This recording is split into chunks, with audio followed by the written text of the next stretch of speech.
बिस्मिल्लाहिर्रहमानिर्रहीम। अच्छा, सबसे पहले हम ब्रेन स्टेम का मॉडल देखने लगे और जो क्रेनियल नर्व्स ओरिजिनेट करती हैं इसके सरफेस से सुपरफिशियली उनको देखेंगे। तो ये जो हमारे पास दो बड़े स्ट्रक्चर्स हैं, ये इंसुला है, ये दोनों स्ट्रक्चर्स इंसुला है। इनके ऊपर जो ये आर्टरीज नज़र आ रही हैं, ये मिडल सेरेब्रल आर्टरी की ब्रांचेस हैं, ये वाली आर्टरीज।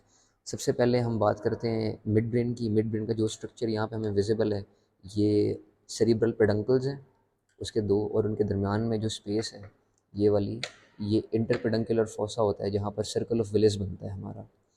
उसके बाद मिड ब्रेन से जब हम नीचे डिसेंड करेंगे तो हमारे पास पॉन्स का स्ट्रक्चर आ जाएगा। पॉन्स का इंटीरियर स्ट्रक्चर है ये, जिसके ऊपर ये ब्रिजिंग फाइबर्स होते हैं या ट्रांसफर स्पॉन्टाइन फाइबर्स होते हैं जो दो सेरिबेलर हेमिस्फेयर्स को आपस में ज्वाइन करते हैं। उसके बाद जब हम उससे नीचे आ जाते हैं तो हमारे पास ये मेडेला का स्ट्रक्चर आ जाता है, और पॉन्स और मेडेला के दरमियान में ये पोंटो मेडुलरी जंक्शन है। यहाँ से भी कुछ क्रेनियल नर्व्स ओरिजिनेट करेंगी। ये मेडेला है और नीचे स्पाइनल कॉर्ड है। अब ये बेसिक चीज़ हमने देख ली है इंटीरियरली, तो अब हम बात करते हैं क्रेनियल नर्व्स कौन सी ओरिजिनेट करेंगी। जो हमारे पास मिड ब्रेन है, मिड ब्रेन के एंटीरियर एस्पेक्ट से ये जो दो नर्व्स निकल रही हैं, ये हमारी ओक्यूलोमोटर नर्व्स हैं। ये मिड ब्रेन के एंटीरियर एस्पेक्ट से जो दो नर्व्स निकल रही हैं, ये हमारी ओक्यूलोमोटर नर्व्स हैं। उसके बाद मिड ब्रेन के पोस्टीरियरली, पोस्टीरियर साइड से जो ये दो नर्व्स ओरिजिनेट कर रही हैं, ये हमारी ट्रोक्लियर नर्व्स हैं, क्रेनियल नर्व 4, जो हमारी सुपीरियर ऑब्लिक मसल को सप्लाई करती हैं। उसके बाद हम पॉन्स के एंटीरियर सरफेस पे आते हैं। तो पॉन्स के एंटीरियर सरफेस पे एंटीरोलैटरली हमारे पास ट्राइजेमिनल नर्व जो है वो ओरिजिनेट करती है। उसकी सेंसरी रूट्स भी, डॉर्सल उसकी मोटर रूट्स भी, वो यहाँ से ओरिजिनेट करेगी। उसके बाद जो पॉन्स और मेडुला का जो जंक्शन है, यहाँ से हमारी बाकी क्रेनियल नर्व्स ओरिजिनेट करेंगी। सबसे पहले पोंटोमेडुलरी जंक्शन पे मोस्ट मीडियली ये sixth nerve, cranial nerve sixth abducens nerve है। उसके बाद ये सेवन्थ और एट्थ नर्व इकट्ठी, सेवन्थ नर्व हमारी फेशियल नर्व, एट्थ नर्व हमारी वेस्टिबुलो कॉक्लियर नर्व। उसके बाद जब हम नीचे आ जाते हैं तो ये हमारी हाइपोग्लॉसल नर्व बन जाती है। ये हमारे पैरामिड्स हैं मेडुला के, और ये ऑलिव्स हैं। इन दोनों के दरमियान में से पिरामिडो ओलिवरी सल्कस के सल्कस में से हमारी हाइपोग्लॉसल नर्व ओरिजिनेट करेगी। उसके बाद ये जो हमारी है, ये हमारी नाइन्थ और टेंथ है। इस मॉडल के अंदर हम डिफ्रेंशिएट नहीं कर सकते क्लियरली इन दोनों में। ये हमारी नाइन्थ पहले ग्लॉसोफेरेंजियल ओरिजिनेट करेगी और फिर टेंथ वेगस नर्व। उसके बाद ये जो हमारी रूटलेट्स हैं डिफरेंट, ये हमारी एक्सेसरी नर्व जो है, 11th क्रेनियल नर्व जो है उसके ये रूटलेट्स हैं। ये इसका स्पाइनल पार्ट है और एक क्रेनियल पार्ट होता है उसका। ये हाइपोग्लॉसल नर्व है, और ये जो है इसको कंफ्यूज नहीं करना, ये क्रेनियल नर्व नहीं है। ये हमारी जो फर्स्ट सर्वाइकल नर्व होती है उसकी रूटलेट्स हैं, वेंट्रल रूट्स हैं उसकी। तो ये हमारे पास इंटीरियरली चीज़ें पड़ी हैं। और हमें इस मॉडल में क्या नज़र आ रहा है, और हमें इस मॉडल में थोड़ी सी आर्टीरियल सप्लाई नज़र आ रही है। ये जो दो हमारी आर्टरीज़ हैं जो कि एंटीरियर सरफेस पर रन कर रही हैं, ये वर्टिब्रल आर्टरीज़ हैं। वर्टिब्रल आर्टरीज़ जो ये हैं, ये पोंटोमेडुलरी जंक्शन पे जाके ये जहाँ पे पॉन स्टार्ट होता है वहाँ पे ये यूनाइट होकर बेसिलर आर्टरी बना रही हैं। बेसिलर आर्टरी यहाँ पे हम देख सकते हैं कि पोंटाइन ब्रांचेस दे रही हैं। उसके बाद ये जो बेसिलर आर्टरी होती है, ये जाके बाइफरकेट करती है ऊपर, और दो डिफरेंट टर्मिनल ब्रांचेस देती है। एक ये सेरिबेलम के सुपीरियर सरफेस पे जाएगी, सुपीरियर सेरिबेलर आर्टरी, और एक हमारे पास ये जो ये ऊपर डिसेंड करेगी, ये इन्फीरियर सरफेस ऑफ सेरिब्रम को सप्लाई करेगी, और ये बनेगी पोस्टीरियर सेरिब्रल आर्टरी, ये वाली।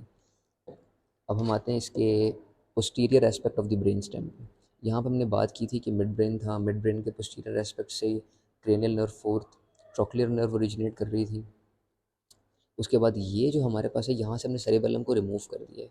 सेरिबेलम को हमने यहाँ से जब रिमूव किया तो हमें ये floor of the fourth ventricle नज़र आ रहा है, क्योंकि फोर्थ वेंट्रिकल जो होता है वो बेसिकली टेंट की शेप का होता है। तो आप समझिए कि हमने टेंट का जो रूफ था उसको साइड पे कर दिए, तो हमें अब फ्लोर नज़र आ रहा है फोर्थ वेंट्रिकल का। फोर्थ वेंट्रिकल के फ्लोर को रोम्बॉइड फॉसा भी कहते हैं। अब इसकी जब हम बात करेंगे तो सबसे पहले हमने बात करनी है इसके सबसे सेंटर में। ये भी हम बात कर रहे हैं द पार्ट्स या different features of the rhomboid fossa या फ्लोर ऑफ फोर्थ वेंट्रिकल। तो सबसे पहले इसके दरमियान में हमारे पास मीडियन सल्कस होगा, या इसको हम पोस्टीरियर मीडियन सल्कस भी कहते हैं। ये स्पाइनल कॉर्ड में जो हमारे पास पोस्टीरियर मीडियन सल्कस था, उसी से कंटिन्यू करके हम ऊपर की तरफ आ रहे हैं। तो ये पोस्टीरियर मीडियन सल्कस है, इसके दोनों साइड पे ये मीडियल एमिनेंसेस हैं। और उसके बाद जो ये सल्कस है जो मीडियल एमिनेंसेस के लैटरली प्रेजेंट है, इसको सल्कस लिमिटेंस कहते हैं। और सल्कस लिमिटेंस के बाद जो ये एरिया है, इसको वेस्टिबुलर एरिया कहते हैं। जो वेस्टिबुलर एरिया हमारे पास होता है, ये इसके यानी कि इसके अंडरलाइंग हमारे पास वेस्टिबुलर न्यूक्लिया प्रेजेंट होंगे। जो वेस्टिबुलो कॉक्लियर नर्व जो होती है, उसका जो वेस्टिबुलर पार्ट की जो नर्व्स होती हैं वो इन न्यूक्लिया में जाती हैं, और यहाँ से फिर सेरिबेलम में जाती हैं। बैलेंस के लिए इम्पॉर्टेंट है। फिर जो ये हमारे पास दो स्वेलिंग्स हैं, ये मीडियल एमिनेंसिस के बिल्कुल जो इनका इंफीरियर मोस्ट पार्ट है उस पे प्रेजेंट है। ये फेशियल कॉलिक्यूला हैं, ये हमारे पास पॉन्स में प्रेजेंट होते हैं। ये जैसे कि आप लोगों को पता होगा ये किस लिए होते हैं कि जब फेशियल नर्व जो होती है, जो बेसिकली मोटर उसका जो पार्ट है, जब वो वाइंड राउंड करती है एब्ड्यूसेंट नर्व के न्यूक्लियस के, तो ये स्वेलिंग बन जाती है, अपीयर हो जाती है पीछे, तो उसको हम फेशियल कॉलिक्यूलस कहते हैं। इसी तरह जो हमारे पास वेस्टिबुलर या आप कह लें सल्कस लिमिटेंस जो है, इसका जो ऊपर वाला पार्ट है इस मॉडल में विजिबल नहीं है। इधर एक पिगमेंटेड एरिया होता है जिसको हम कहते हैं सब्सटेंशिया फेरुजीनिया। यहाँ पे मेलानिन रिच न्यूरॉन्स और सेल्स प्रेजेंट होते हैं, उनमें आयरन ज़्यादा होता है, इस वजह से वो बेसिकली एरिया ब्लूइश ग्रे सा अपीयर होता है। उसके बाद ये मिडिल एमिनेंसिस से क्रॉस करके फाइबर्स, जो मिडिल एमिनेंसिस को क्रॉस करके सल्कस लिमिटेंस को क्रॉस करके वेस्टिबुलर एरिया को क्रॉस करके जो फाइबर्स इस तरफ जा रहे हैं, ये स्ट्राया मेडुलैरिस फाइबर्स हैं। इन फाइबर्स को हम कहते हैं स्ट्राया मेडुलैरिस। स्ट्राया मेडुलैरिस फाइबर से नीचे दो एरियाज़ हैं। ये वाला जो एरिया ये है हमारे पास हाइपोग्लॉसल ट्राइंगल है, और नीचे वाला वेगल ट्राइंगल है। Hypoglossal triangle and vagal triangle. अच्छा जी, एक तो सबसे पहले करेक्शन करनी थी, पिछले में हमने बता दिया था कि ये ओक्यूलोमोटर नर्व है। वो करेक्शन ये थी कि ये ओक्यूलोमोटर नर्व नहीं है, ये ऑप्टिक नर्व है। ये दोनों साइड्स की ऑप्टिक नर्व्स आती हैं, और ऑप्टिक नर्व्स आकर ऑप्टिक कैज़मा बना रही हैं, और वहाँ से फिर ऑप्टिक ट्रैक्ट्स रन कर रहे हैं। जो हमारी पास ओक्यूलोमोटर नर्व है वो ये है, हमें थोड़ा सा गौर करके देखेंगे जब, तो ये हमारे पास जो नर्व है, दिस इज़ दी ओक्यूलोमोटर नर्व, जो anterior aspect of mid brain से आ रही है। ये ओक्यूलोमोटर नर्व है।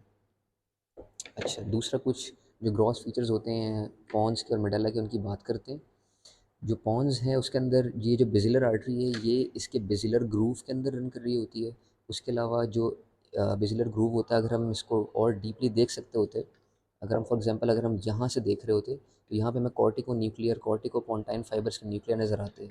फिर यहीं से कॉर्टेक्स से पॉन्स में फाइबर्स आते हैं, और पॉन्स एज अ स्टेशन काम करता है, यहाँ से फाइबर सेरिबेलम में जाते हैं।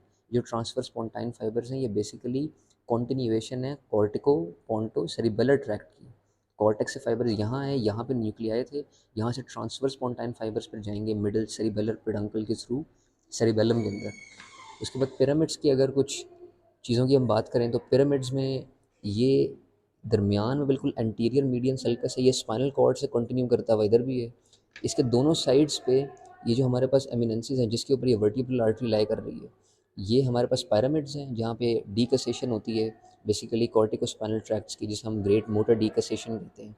उसके बाद इसकी जो लेटरली ये एमिनेंसेस हैं जिसके ऊपर ये नर्व्स, क्रेनियल नर्व्स 12 ओरिजिनेट कर रही है, ये वाला एमिनेंस और जो ये वाला एमिनेंस है, ये हमारे पास पिरामिड है, ये भी पिरामिड है, ये ऑलिव है। ये जो एमिनेंस है ये ऑलिव है, और ये जो एमिनेंस है ये बनती क्यों है, क्योंकि इसके अंडरलाइंग होते हैं इन्फीरियर ओलिवरी न्यूक्लियस। इसमें ओलिवरोस्पाइनल ट्रैक्ट जो होता है उसका न्यूक्लियस है बेसिकली यहाँ पे, और इस तरफ भी ऑलिव है, ऑलिव इन्फीरियर ओलिवरी न्यूक्लियस इसके अंडरलाइंग होता है, और पिरामिड और ऑलिव के दरमियान से हाइपोग्लॉसल नर्व निकलती है। फिर इस तरह ये ऑलिव है, ऑलिव के लेटरली फिर इन्फीरियर सेरिबेलर पेडंकल होता है जो कि यहाँ पर नज़र नहीं आ रहा। इन ऑलिव और इन्फीरियर सेरिबेलर पेडंकल के दरमियान में से फिर हमारी 10th नर्व, 9th नर्व और 11th नर्व्स ओरिजिनेट कर रही होती है। तो ये कुछ बातें होंगी हमारे पास। और अच्छा, मिड ब्रेन का जो पोस्टीरियर एस्पेक्ट था उस पे सबसे ऊपर जो ये दो स्वेलिंग्स हमें नज़र आ रही हैं, ये सुपीरियर कॉलिकुलस है। उसके बाद ये जो नीचे दो स्वेलिंग्स हैं ये इन्फीरियर कॉलिकुलस है।